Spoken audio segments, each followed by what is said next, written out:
What's up, everybody? It's Alex from Heavy New York. We are back at Le Poussin Rouge, and today we return with Revocation. Dave, this is your third time talking to us. I can imagine you're probably sick of. They just keep pulling me back in, you know? Yeah, it happens. It happens. But you were our first interview under Heavy New York, and now you are our 200th interview. 200 on the dot? Yeah, Wow. 200 on the dot. So it's great to have you here. Congratulations on the 199 other episodes. Thank you. I appreciate it. And this time we have Brett being here for the first time, so you could see the torture that I put Dave through every time. Hi, I put on my special outfit for you today.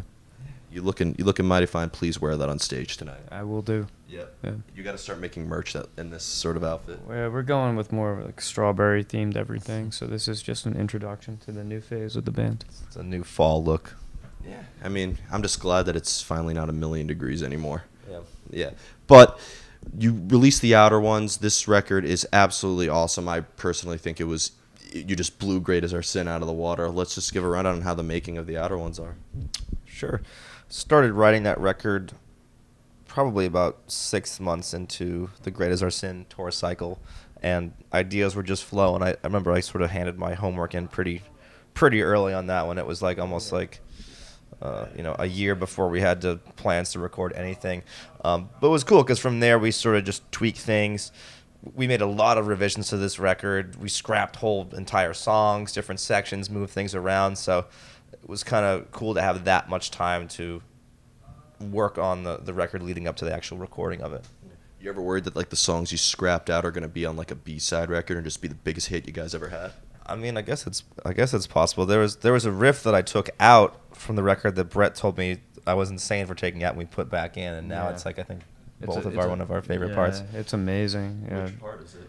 The chorus riff of Vanitas. Yeah, I'm like, there's no way that can go. He sent the revision over. I didn't have a chance to listen to it till maybe a week after. I'm like, excuse me, what the fuck happened to this song? More or less. I'm like, Dave, that's like the hottest riff on this whole thing, in my opinion. I love the way the part came out on the record. Yeah. I'm really glad it made it back in. Yeah. So yeah, sometimes when you revise things, right, like you can, go overboard, I guess, with the revision. So it's cool that we all work as a unit. So like we can kind of rein certain things in or bring parts back. But it was a different, I guess. I mean, it was a similar process writing wise, but at the same time, I guess it felt a little bit different just because of like how many revisions we made to it. And I think it all paid off in the long run and made for a great final product. Definitely.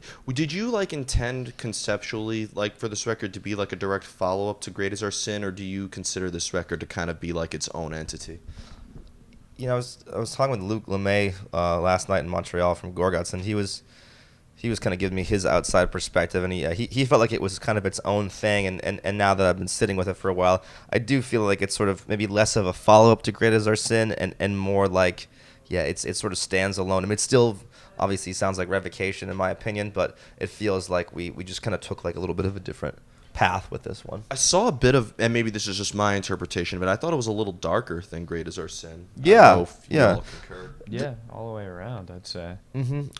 I think part of it too is you sort of with the visual component of it, right? I mean, Great As Our Sin, the album cover, I really liked that one because it was kind of lighter and had a different sort of color scheme than most metal albums that you see, whereas Outer Ones has that kind of dark sort of spacey look. So I think even right off the bat, before anyone even heard a note, when they just see the artwork, it just feels darker, it feels kind of heavier, and has that kind of outer space sort of sci-fi theme running throughout it. So, yeah, all around, it just feels like a darker, more death metal-centric record. Yeah. Was that like a preconceived idea, or did it just kind of happen that way?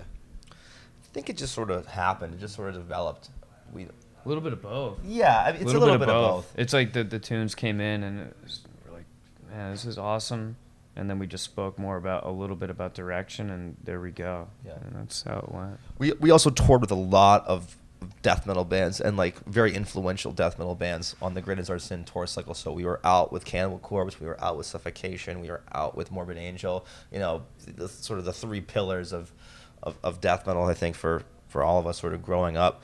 So seeing those bands crush it night after night and being in their presence, I think maybe subconsciously at least sort of crept into the writing process here and there, and I think maybe affected the direction of the record. Not a ton, but I think that influence was certainly worth mentioning. Yeah, it's awesome. I mean, when you tour with bands that I consider to be in the big four of death metal, that's going to influence you one way or another, either in terms of a concept or in terms of like just your style in general. Yeah, like an overall kind of vibe, and because we felt very comfortable playing with those bands, and we can kind of live in a bunch of different genres with this band. So I think it was cool just to say like, all right, let's turn up those death metal influences to 11 here, and really embrace it. You turned it to 12, I must say. Thank you.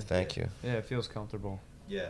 Now, what I was always curious about with Revocation is there ever something that comes first? Because I think with your music, the bass I feel like is very groovy and really carries the music very well. The growls and the screams are very unique. I could tell it's your voice, and obviously the beautiful sound of a Jackson guitar. Is there ever something that comes first, or is each song like a new approach? It's pretty much the same approach every time. It all starts with the riff for me. I'll have a collection of riffs that I'll record over the course of however many months when I'm writing a record, and then I'll just sort of start putting the pieces together. Sometimes I get lucky and a bunch of riffs just kind of come out in one writing session that all fit together.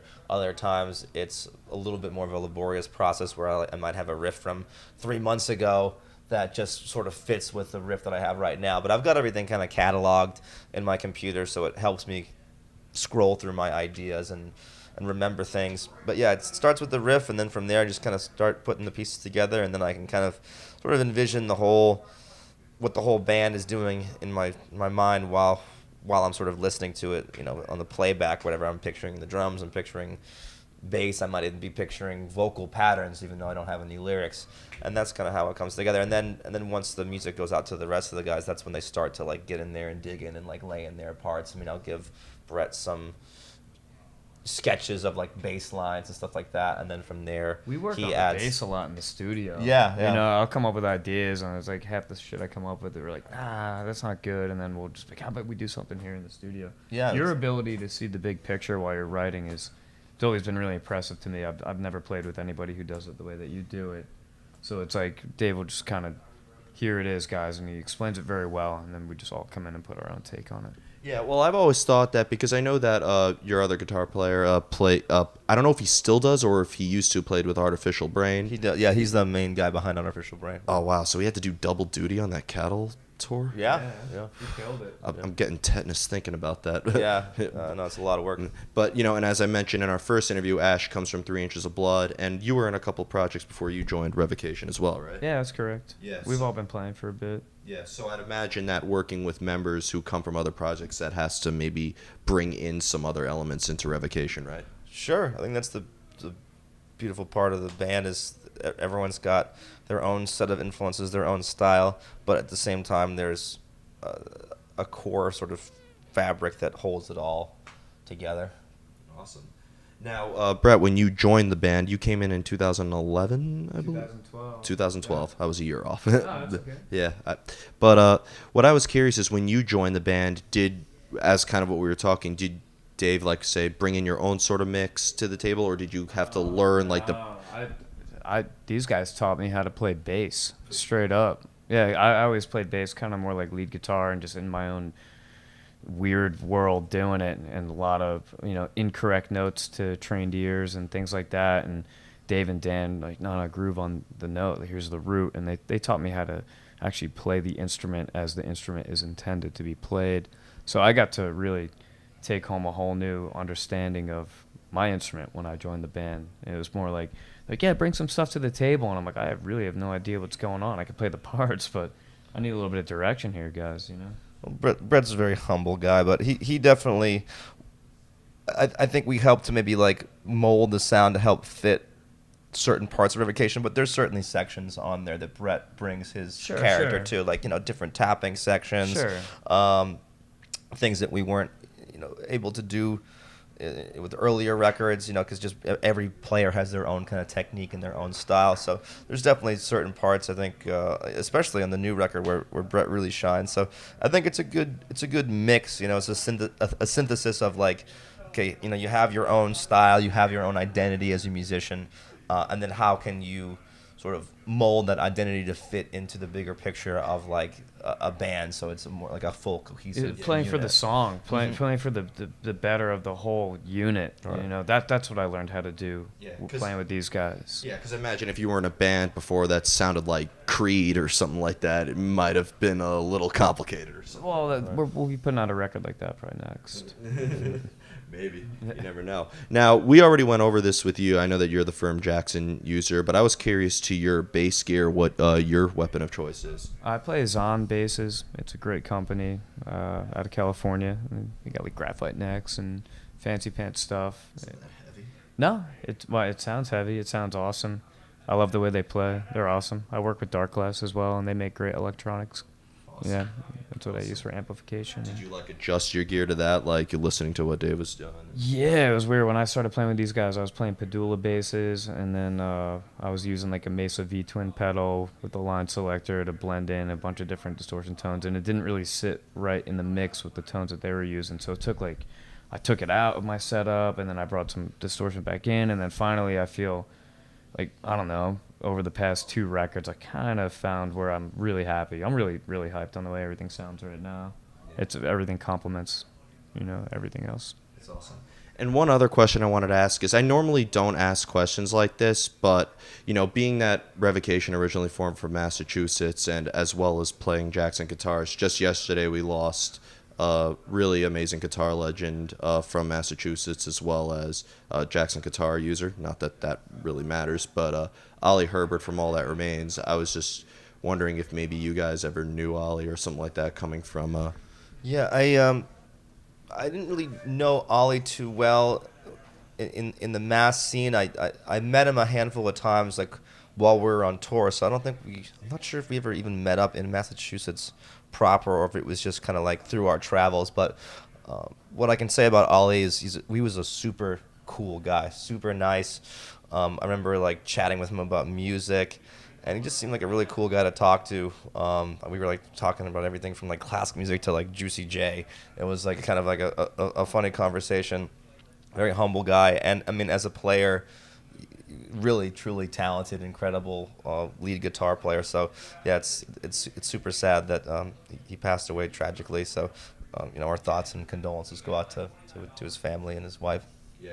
I was curious because, I've noticed regardless if you're from Springfield or from Worcester or from Boston or whatever, it seems like Massachusetts metal bands, whether you're Killswitch, Unearthed, Shadows Fall, or even, you guys, that maybe that there was some sort of extra thing that may have hit hard. If you guys are from Alaska, I don't know if I would have asked that, but...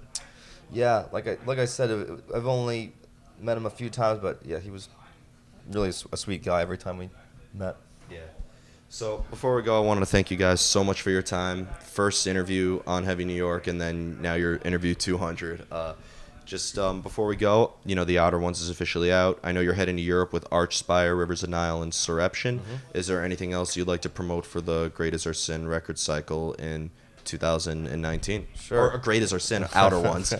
Yeah, for the Outer Ones, we're doing Knotfest in Colombia coming up in like 2 weeks or so. So that's happening right before the Euro tour, and then after that, I think we are in the process of confirming a very big spring tour that's going to be hitting the U.S. I'm not sure if it'll be going to Canada as well. We can't really say too much about it, but it's going to be a pretty slamming tour. So we're very excited for that, and I'm sure we'll be hitting the road in the summer as well. The record cycle is just getting started for us, so we're going to be staying busy. And I just wanted to add, to say thank you to all the fans for picking up the record. The response has been really incredible, and the turnouts of these shows have been awesome. So thanks so much for the support. I feel like this is already on track to be our biggest release yet, and our biggest sort of tour cycle we got planned. So. Yeah. Well, I gotta say that at the St. Vitus listening party, the fact that people were like moshing without you guys even on stage was something else. Yeah, when you get people moshing to MP3s, you're in for a good That's release. What's up, Yep. Yeah, MP3s. I think the M in that stands for metal. Probably. What does the P stand for? Metal Pro. 3. And the 3. Yeah, like 3. There's 3 of us right here. There is. 3 metal pros. There Yeah. we go. I'm starting to smell smoke from like how much we overthought that.